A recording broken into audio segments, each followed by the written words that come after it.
All right, we are back for another episode of NFC Beast, and for once, it's me and Scrub together. I think that's only happened one other time, if I Another remember time. correctly, Yeah.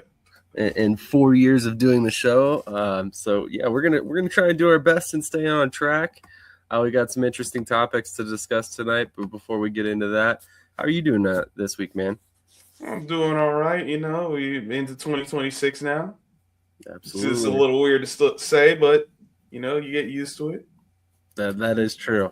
I'm sure I'm not the only one that messed up that date a couple times when I wrote it out for the first time. So, happy New Year's to you and yours, man. So hopefully you had a great New Year's Eve and there was couple of decent games this past weekend, but we can get into that here in a minute.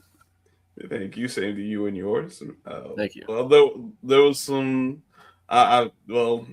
Football season almost over, or at least the regular season. So starting to transition a little into some NBA stuff, but There you go. there'll be enough time to get into that. Isn't that the truth? Comes up fast though, that's for sure. Definitely doesn't seem like we should be all the way, in week 18 or coming up on week 18 at this point, but here we are.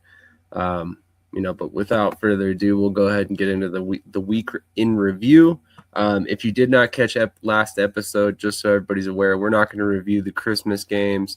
The guys did that in the last episode, so we're going to go ahead and start off with the Sunday games, specifically the Giants versus the Raiders first to open up the episode, and then we'll move on to the Eagles game, and then we'll get into some other topics. But I figure I'll let you kick this one off and kind of lead off the conversation with this game. So the Giants decide for the first time in months to play a complete game again. They actually did good things on offense. They got some defensive turnovers. They actually got a kickoff return for a touchdown. And I'm not surprised the Giants won this game. I know there's fans that are upset about them winning because it meant no number one overall pick. I mean, the Giants can still get it.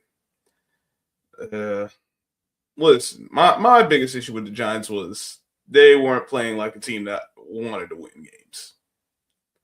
They did a lot more. They were finding ways to lose every week for 9 straight weeks. So it was just, hey, if they don't want to win, why would I care if they want to win? They actually came out, had a good game plan, executed. And so it is what it is. The Raiders, well, organizationally, they definitely are trying to get that number one overall pick. You saw the players that went on the IR before the game. Max Crosby's upset. We're going to see what happens with that. And as far as the offseason, that's not for our show specifically, but that is something to keep an eye on if you're an NFL fan. And listen, the Giants got to win. Happy for the players. Are they going to get another win to close out the season, or are they going to go back to their losing ways? That's the question I got right now at this point. That's fair for sure. I mean, obviously this game showed some promise. Scoring 34 points this late in the season is never a bad thing. It obviously shows that you're on a little bit of a roll. Granted, you were playing the 2-14 Raiders, but Geno Smith definitely threw you guys a couple give-me's up there. But overall, I mean, a really pretty solid game, for the offense. So I think that's got to be a little bit encouraging going into next season, especially knowing that, or at least thinking that Jackson Dart is the most likely going to be the guy moving forward. But we'll get to that a little bit more in here just a second. Any takeaways from this game that going forward, like in terms of like 2026, that make you feel like there are the building blocks that could make this a good team, a playoff team next season? Well, they still need to figure out who they're going to have a head coach, but they got some players. They think they have the quarterback they need. I say he at least has done enough to get a second season to commit to. I'm not going to say he's a franchise guy yet. There's still some things I want to see, particularly if he can throw in the Meadowlands. I'll get a little more into that in the game preview, but if you get Neighbors and Scatterboo back healthy, you got some running backs. I still think they need one more guy. because while I do like Scatterbo, he's high risk in how he plays. Not to mention, I don't think he's exactly like you can survive with him as your running back number one, but I wouldn't put all my eggs in that basket. Me personally. Neighbors, hopefully he comes back and you got yourself your number one receiver, but you still going to need at least one more guy, regardless of what happens if they hold on to Wanda Robinson or not. Defensively, they got the defensive line right now. You got Dexter Lawrence, you got Burns, you got Carter starting to finally come on, which is good after all the headaches with the discipline stuff, but he's picked it up in the last 4 weeks, and hopefully you get Thibodeau back. We'll see what happens with that if they choose to trade him during the offseason or not, but it's not that they don't have pieces, it's just they need a coach to bring it together, and they still need to fix some spots like the secondary needs work, and they need to figure out what to do with linebacker because if nothing else, Micah McFadden's a free agent. Whether he comes back or not, he's coming off an injury. You're still going to need another guy. But it's not barren. It's not hopeless like it's felt in past years. Let me put it like that.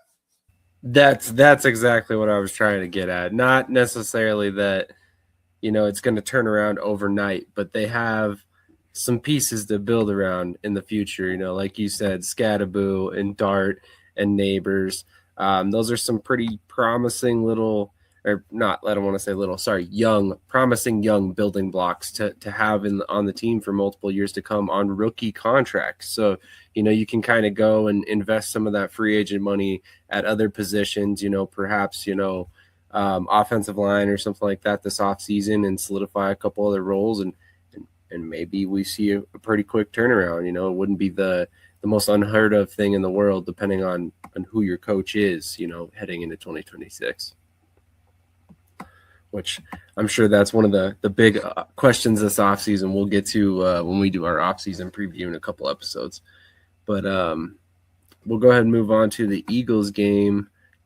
This game was honestly downright awful to watch at times.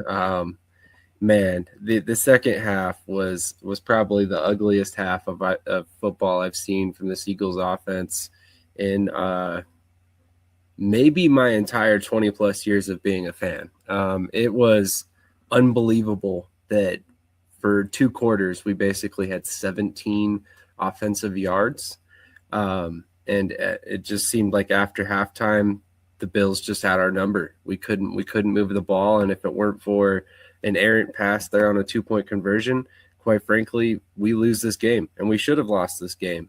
If Buffalo had been able to do anything in the first half, they easily would have won this game. So really discouraging game overall. I mean, I know Buffalo's a good team, but I feel like they've underperformed this season as well. And for us to play down to our competition in a situation like this, it was really not what I wanted to see right before the playoffs, especially when we had a chance to really kind of make a statement in this game, I felt. But I know rain was a factor, and obviously that's always going to definitely cause some drop passes and limit big plays. But, it didn't stop Josh Allen from throwing over 250 yards while Jalen Hurts barely cracked 110 yards. So any thoughts on this game before we move on?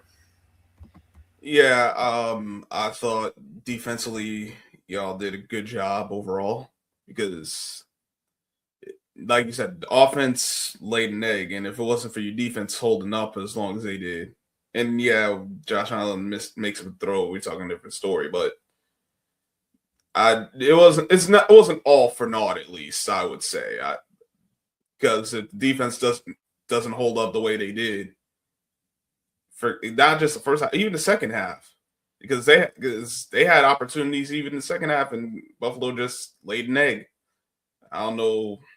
They got problems themselves, and it's continued to show. Josh Allen, he'll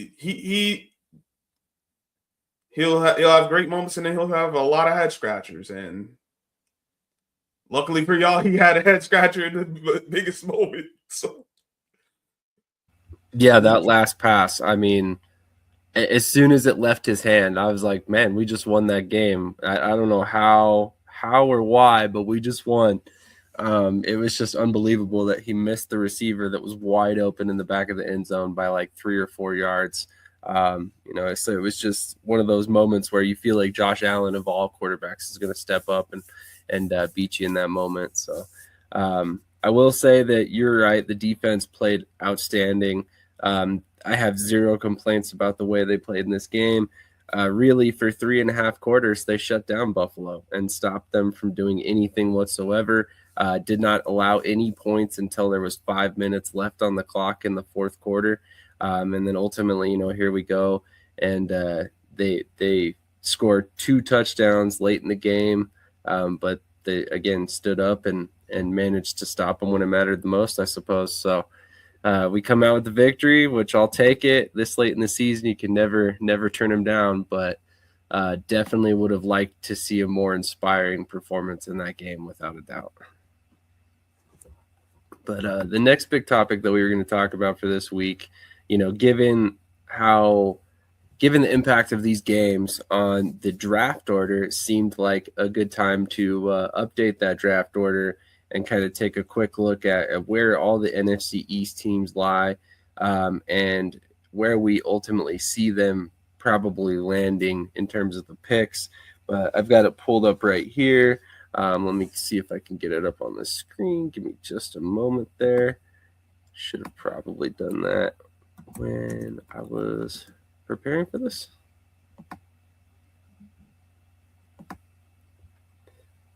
But here is the current draft order as according to Bleacher Report. Let me get that pulled up real quick. And I guess this is from their actual mock draft predictions. But here's the top 6 or top 5 at least. Maybe, if the ads would stop opening up. We got, obviously, the Las Vegas Raiders at number 1, which we just figured out this past weekend. The New York Giants at number 2. Down there at number 7, we've got Washington. And then we've also got Dallas at number 14. And currently, Philadelphia sits at 25th overall. Where do you see those teams ultimately lying when it comes to draft day? Do you see any big shifts coming for any of these teams? I think Dallas is going to stay in that mid-teen area. Washington probably be. I don't see any big shift, honestly. The Giants could fall as low as 7, but that's it. I think Washington will probably be around like 7 to 9. The Eagles, I expect the wild card exit. So because I don't love how the Eagles are playing. I mean, it can. I don't know where the tiebreaker is going to end up and who's going to end up where, but you'll probably be somewhere in that 19 to 24 range. Where do you see the Giants landing? With the Giants' luck, they'll probably land at number 3. I could see it. For sure. It would not surprise me at all. Obviously, not really much to unpack here right now at the moment, but we can kind of we're going to quickly do you even want to talk about draft needs yet, or do you want to wait? Now we can wait for the draft needs. Okay. So in that case, the next big topic, specifically with your Giants, would be the fact that the rumor now coming out from Adam Schefter is that Joe Schoen will not only be expected to stay with New York, but could be there for a little while. Room for interpretation there on what a little while may be.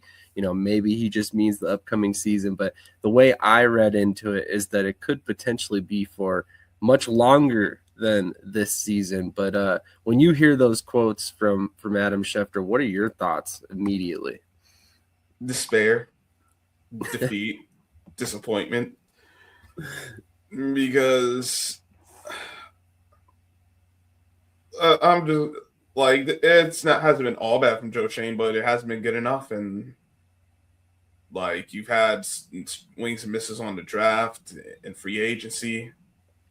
The coach you came in with got fired, and the record is what it is. You had 9 wins the first year, and then after that, 12 wins with the game on Sunday pending. Through 3 years after that, that's not good. That's 12 wins combined through the course of 3 seasons. That's grounds for change things up. But the Giants, all they continue to do is make me scratch my head on some of these things. So That's a fair point. I'm just disappointed. I not like I don't think he's done a good enough job to get a fifth year. But if he's going to be here beyond just a fifth, man, if we have another losing season, he's still here. Yeah, go ahead. I'd be curious. I mean, like, I haven't looked that deep into it yet because we're just not quite to that point. But I'd be curious if there's any coaching candidates out there that might come in and be like, you want me to work with him? No, thanks. I'll go take this other job. And eventually they make the decision to move on, similar to like Jacksonville did last year with Liam Cohen, which obviously has worked out really well for them. So, maybe for the right coach, things change, but time will tell, I suppose, when it comes to that. But does it surprise you at all, given your feelings on Joe Schoen, that there are now rumors kind of floating out there that New York could still potentially look at a quarterback, given the way Jackson Dart has played? I don't know where these rumors came from. It doesn't make a lot of sense to me. Yeah, there's things Dart still has to work on, but if you've watched him play, and then you see who's coming out this year, it's like none of these guys show anything significantly better coming out than Jackson Dart did. So, I mean, maybe if they got a new GM and in the mix, I would say, all right, maybe they take a look, just because that's not their guy. But even then, it's like it doesn't make a lot of sense. The guys coming out this year there's no special prospects at quarterback coming out. So the rumors, to me, I take them with a grain of salt. That's fair. And I wonder if this is more just speculation based on the draft picks that they were, looking at potentially receiving and people just connecting dots. Because I don't understand how you could look at what Jackson Dart's done so far and be like, you know what, we need to replace him. Has he made some mistakes? Absolutely. He's a rookie quarterback. Every rookie quarterback is going to make some mistakes. But has he also had some moments where it looks like he really gets it and has the potential to be a guy? Yeah, absolutely. So I think, like, to your credit, I think you kind of have to give that guy at least another season and then, maybe make a decision from there if we're going to move on or, keep moving on with him, depending on how he plays. So I could definitely understand from the Giants' perspective not wanting to necessarily get saddled in a position where you're settling for a quarterback based on what's out there, given what you just went through with Daniel Jones. But at the same time, I would say Jackson Dart's performance this season versus what Daniel Jones has done in the past is there's a large gap. You got to at least kind of play this out a little bit longer before you start assuming that he could go that arc. In my personal opinion. Exactly. But it definitely will be interesting to see who they hire as the coach and see if that changes the philosophy at all and how he fits in the new scheme or, how much he impacts the decision-making of the next coach as well. Do they go out and get a guy that specifically caters to his skill set? That's probably the smart thing to do. Is that what they will do? Who knows?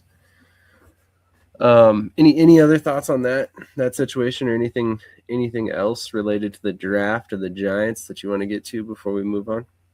No, because we don't need to stick around and talk about this until all our teams are out, and the Giants are still the Giants. So we'll focus on the winners. Let's talk some playoffs real quick.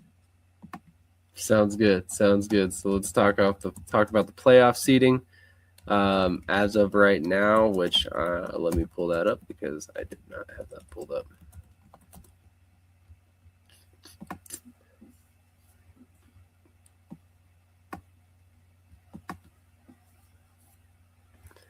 All right. As of right now, currently, we've got the Denver Broncos 1 in the AFC. The Patriots are 2. The Jaguars are 3. Texans 5. Chargers 6. Bills 7. And the Steelers and Ravens are still potentially in the hunt for that 4 seed due to the AFC North not yet being decided. Very similar in the NFC, actually. Seahawks, number 1, Bears 2, Eagles 3. At number 4, you've got the potential of the Panthers or the Buccaneers, depending on how things fall this upcoming weekend. The 49ers are currently 5th. The Rams are 6th, and the Packers are 7th. Really, it looks like the only 2 teams that are on the bubble are the Ravens and the Buccaneers, and the ones that could potentially be knocked out are the Steelers and the Panthers. Any thoughts? Do you see any upsets coming? Any surprises from this upcoming weekend of football? The reports are that Lamar Jackson's going to play in this game on Sunday. So I don't know how healthy he's going to be, but the biggest thing for the Ravens, they're going to win. They're going to have to run the ball. If they actually run the ball, Steelers, they're just not can they? I don't think they'll do anything if they make the playoffs. Although I don't love the Ravens' chances either, because if either of them have to take on the Texans, I think both of them are going home. If some of that flips and I think the Ravens could get at the Bills and the Chargers. I don't think any of the teams in the wild card the Steelers can beat. Maybe the Chargers because of who they're short on the offensive line, but even then, Steelers' offense isn't great. So the biggest thing for the AFC is how is everyone going to be positioned when it's all said and done. Jags could get number 1 seed, but that requires the Broncos and Patriots losing. I think it's going to be the Patriots with the 1 seed. Something tells me the Chargers are going to end up winning that last game in Denver. As for the NFC, I think what's going to end up happening is the Bucs are going to win on Saturday, and then that game on Sunday between the Falcons and the Saints is going to determine who wins the division. Makes Which sense. is kind of the craziest thing. It's look, the Bucs can still miss out on the playoffs, even if they win. If the Falcons end up winning, yeah, in fact, you put it perfectly right here. They have them at a 40% win probability, even if they win. And then even if the Panthers lose, they're still rated as a 60% probability to make the playoffs. So kind of interesting how that all works. But that's what happens. The Buccaneers dropped the game last week, I believe it was, and it really kind of sank their playoff hopes. But we'll see what happens here. Realistically, the Panthers should be excited because they're the only team left in the hunt that have any possibility of making the playoffs if they lose this weekend. So they're in a somewhat decent position. Although, like you were saying about the AFC, I don't know that the Panthers are going to go in and beat any of these teams at the bottom half of the NFC. The Rams, the Packers, 49ers. I don't think any of those games are going to be easy for the Panthers or the Buccaneers for that stretch. So honestly, sorry, go ahead. No, my fault. But I think the Panthers chance to make an upset in the playoffs in the Bucks. The Bucks. If you've seen that secondary, dear goodness, they got no pass defense. I could go out there and play them because it can't be worse at this point. There you go. There you go. Hit the like button if you want to see Scrub on the Buccaneers, team. Man, yeah, I don't know. Either, I guess with the Steelers and the Ravens, you have to feel if you have Lamar Jackson or Aaron Rodgers, you have a chance to beat anyone in the playoffs. But, and I guess maybe the Buccaneers feel the same about Baker Mayfield, but you can't feel good about your chances in the playoffs for any of those teams right now, even if you make it. I mean, like you said, these teams that are above them are tough. It's crazy to say, but there's literally one team currently slotted in the playoffs, the Packers, which are much better than their record, by the way, that have less than 11 wins. So that's kind of nuts, actually. I don't remember that happening in recent. Yeah, memory. But the Packers, losing Michael Parsons hurt them, and it did. I don't know how that Trayvon Diggs they brought Trayvon Diggs in. Like my guy HD said a few days ago, if they have him play a rover position like how Jalen Ramsey does, just have him freelance, then that would be the best for him and it'd help out the Packers defense. But if he got to play in structure, you might as well just pack it up. There you go get bounced out in the first round. Yeah, actually, I'm glad you brought that up because that was one of the subjects that I had not had on our list or really thought about, discussing. But, earlier this week it came out that Trayvon Diggs was released by the Cowboys, which was kind of a surprise. I mean, obviously, he had not played this past weekend, I believe, and wanted to stay wherever they were at because of a concussion, I believe it was. He was wanting to stay in D.C. He requested twice. The team denied it twice.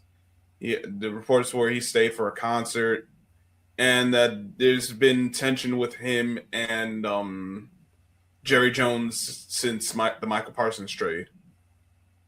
So, man, I'm not surprised. Like once getting that backdrop of information, I'm not surprised this happened. I just don't know if this is a move that's going to actually benefit the Packers or not. I think maybe with the offseason, things might be different. But stranger things have happened. Maybe he comes in, it gives them a boost to their defense, and they do something in the playoffs. We'll have to see. It'll definitely be interesting. I mean, I was shocked when I saw the news that he was released. I just, for some odd reason, never had thought the Cowboys would cut him.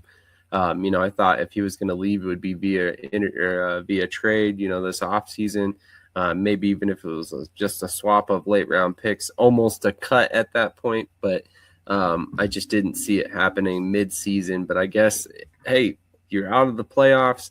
You're not playing for anything this season. If he's that much of a distraction, yeah, it makes sense. Cut him. Get rid of him. You don't have to deal with him anymore. But I didn't catch how much they will be on the hook for. He got waived, and the Packers claim. I think the Packers ended up claiming him for waivers. So, gotcha. Okay. But he has. But I was looking on at least according to Spot Track, it doesn't have any more guaranteed money after this season. So if the Packers need to just if it's like, hey, this ain't working out, they could just release him and they ain't got to worry about the money coming on the books. So pretty solid move for the Packers then. I mean, low risk, high reward potentially. Yeah, it makes a lot of sense. Why would they would take that move if you don't have any more guaranteed money to worry about moving forward? Might as well at that point. I mean, for a team like the Packers that are looking for a spark in the playoffs, like you mentioned, it makes a lot of sense why you go out and get a guy like Trayvon Diggs who can create big plays, even if sometimes they're for the offense. So he's going to make a big play, whether it's for the offense or for the defense. Exactly, one way or another, it's going to the house. So yeah. So one thing I wanted to discuss is news that's coming out of Philadelphia that despite the fact that they have the potential to, if everything fell according to plan, they had the potential to get the number 2 seed. The Nick Sirianni has come out and said several starters will end up sitting out this game. I want to get your thoughts on this one first. What are your thoughts on a team basically going out there and saying, we're going to pack it in, even though we have a chance to play for some important playoff seeding? Me personally, I'm of the belief play your players. Now, if there's like a health concern, I get it. Rest of you guys, it's hard because you don't have a lot of reserves as it is. 53-man roster, only 45 get to dress. So I think you get 2 extra because of with the practice squad exceptions, but that's still not a lot of flexibility. But like if you got guys that nurse some injuries, then I get it. But I'm like, if guys are healthy, let's go.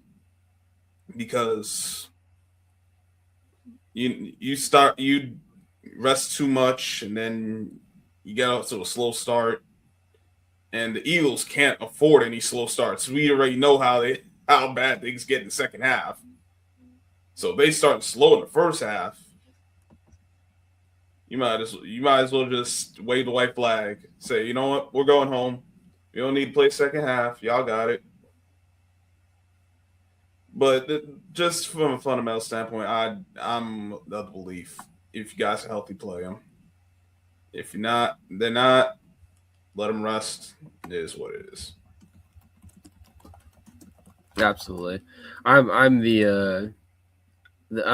the same thought process. I guess I can kind of understand why you feel comfortable sitting a guy like Jalen Hurts in this situation. You have Tanner McKee behind him. You feel a lot of confidence in him. You get him another start just before the playoffs.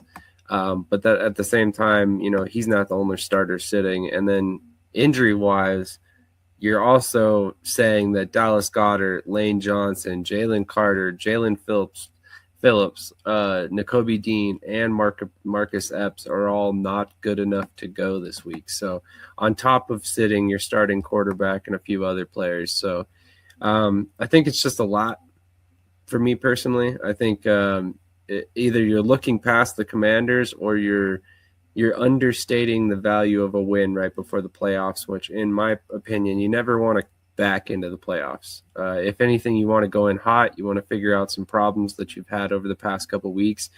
Get your offense to score some points, even if it's only you play your starters for a half, kind of like a preseason game. You want to see something good, some sort of progress right before the playoffs, in my opinion. But regardless, I guess saving your quarterback and some of your starters for the playoffs makes some sense. It's just I would like to see some competitive fire here, I think, right before the playoffs, in my personal opinion. Guys get banged up all the time. It's football. It's going to happen. I don't be coaching scared, because that's usually when you end. Like, if it's not an injury, you just end up. Like you said, y'all have had issues with scoring, so why not make sure, hey, let's try to get something going this first half. We're not playing this game. We're going to play to win, but if we don't, it's not the end of the world. If the game gets away one way or the other, you know what? Hey, we're just going to shut it down at halftime. We're going to get the reserves in. Whatever else happens after that. But like, I hear all those names. It's like, I don't think all of them ain't banged up to the point that is like, yeah, they should be sitting out this week, because chances are they'll be playing the playoff game the following week. Yeah, it don't make a lot of sense. Yeah, exactly. And that's kind of, I don't know. Like I said, I get it. You guys want you want everybody healthy and all that. It makes sense. But at the same time, like you got to have some sort of momentum going into the playoffs. Otherwise, you might as well expect a first round exit is the way I look at it. But we'll go ahead and move on to the previews of next week's games or this weekend's games. I apologize. First up is at 11 a.m. the Cowboys at the Giants. I'll let you go ahead and lead this one, but I wanted to throw out the injury report real quick. The Cowboys have already ruled out running back Malik Davis and Javonte Williams, as well as guard TJ Bass, linebacker DeMarvion Overshown, and cornerback Siobhan Revel Jr.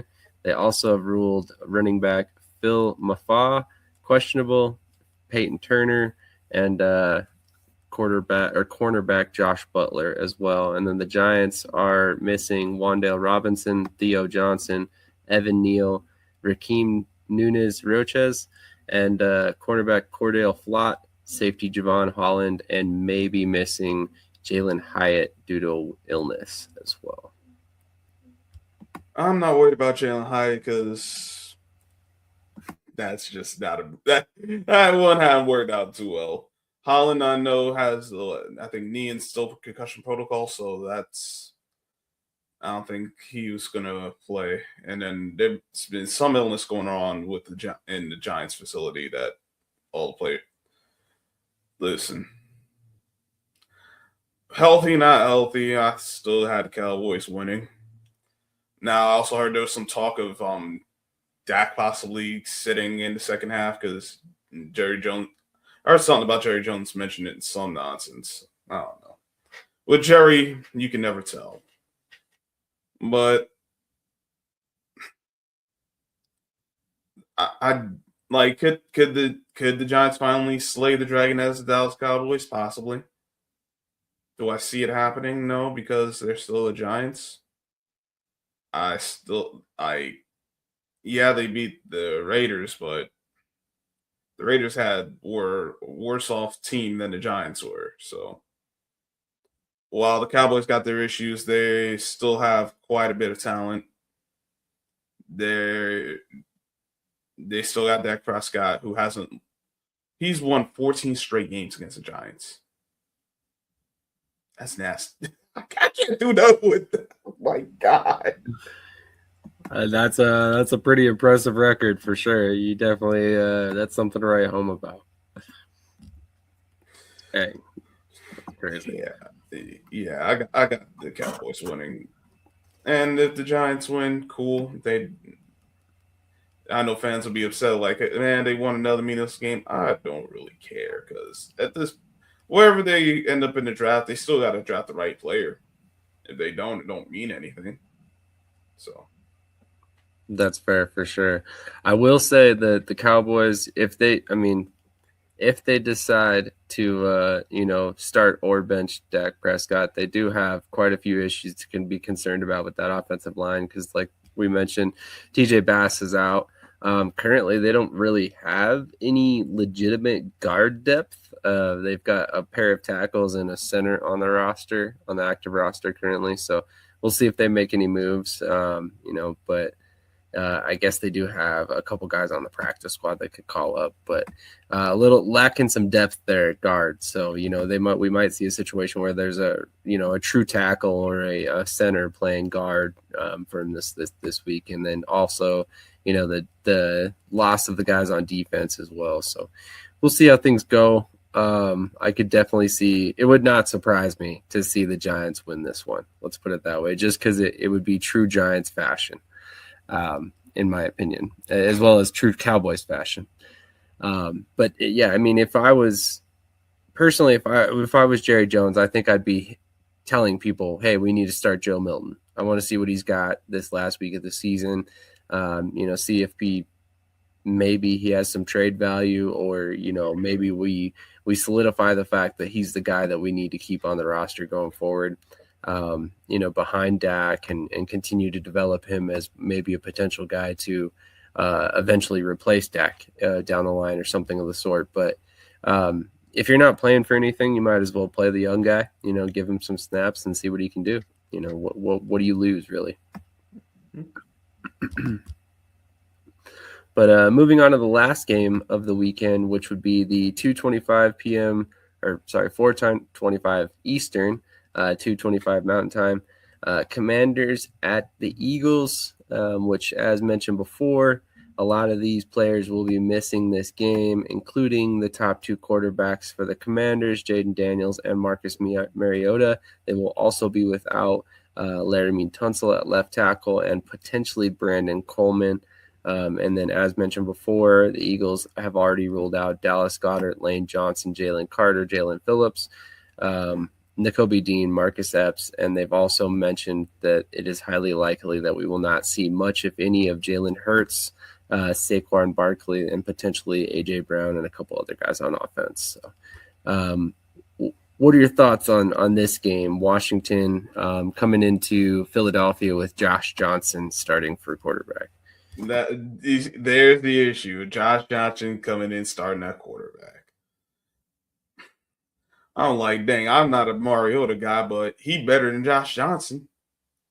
Clearly better than Josh Johnson. Even with the Eagles sitting all those players out, Washington gonna need a miracle to win this game. So I got the Eagles. So even with all that, I still got the Eagles winning. Yeah, I mean, I'm hoping that we take home the victory. Even, like I mentioned before, even if we start Tanner McKee and Will Shipley and all these guys, and get them some opportunities, I still like our chances to be able to win this game.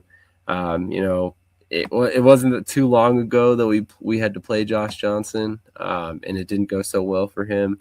So I hope that carries over into this game as well.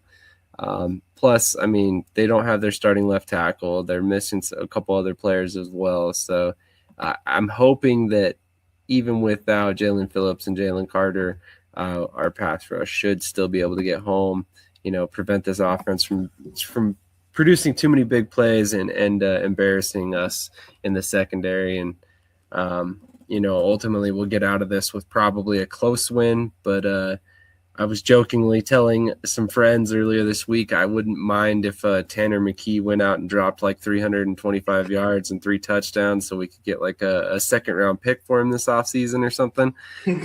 Certainly wouldn't mind that at all. So, there's some things to be won in this game, even if Hurts isn't playing and we don't win the game. So I know we kind of ran through some of these topics a little bit quick, but are there any other thoughts, anything else that you wanted to get to or express before we wrap this one up? Not really. We got through the things I need to get through. It's just the two of us, so no need to stay here longer than we need to. No doubt. If I was a good producer, I would have prepared that song for the outro, just the two of us, and it would have been so fitting. But another time perhaps. But thanks everybody who joined us and watched this episode. We appreciate you guys supporting this show. It's crazy to think that we're already wrapping up our 4th season doing this. It's been a project. It's been a long time coming, and it's been awesome kind of connecting with you and Coach, Crouch Coach and all the other guys that have made it on the show, Albert and everybody else. So thank you to everybody who's been watching. Make sure to hit the like button. If you haven't done so already, make sure you go follow all the guys that have been a part of this show this season. Whether that's Cool McCain or Scrub or Albert, as mentioned before, or Wise El Jefe, or really anybody who's been a part of the show. So go follow them on all your favorite social medias, as YouTube as well. Subscribe there and make sure to hit the like button and share the stream and help us continue to build each and every one of our channels as we move forward into 2026. And of course, Happy New Year. I hope your families have nothing but health and happiness this season. So unless you're a Cowboys fan.